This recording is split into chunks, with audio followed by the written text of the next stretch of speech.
Miss Caroline Morton picked up the Morning Post from the silver tray the butler had placed beside her plate.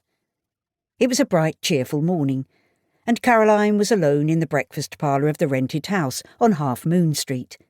Her employer, Mrs. Frogerton, slept on after a late night at a society ball where Mrs. Frogerton's daughter, Dorothy, had danced the night away.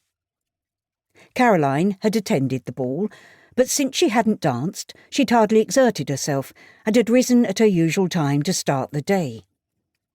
The season was drawing to a close, and Caroline would soon need to decide whether she remained in Mrs. Frogerton's employ or sought another position in London.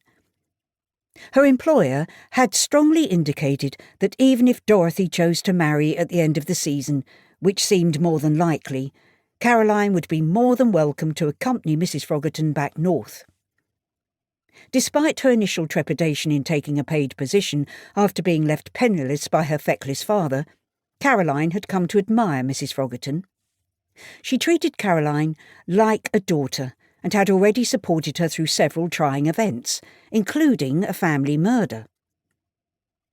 Caroline set the stack of invitations to one side and considered the rest of the post. There were 2 letters for her, including one from her sister, Susan, who was now at school in Kent. Susan still hadn't forgiven Caroline for sending her away to school, and her letters tended to be stilted, short, and remarkably accusatory.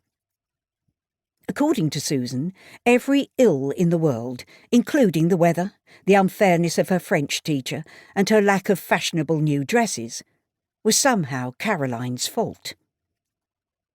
Caroline put the letter in her pocket.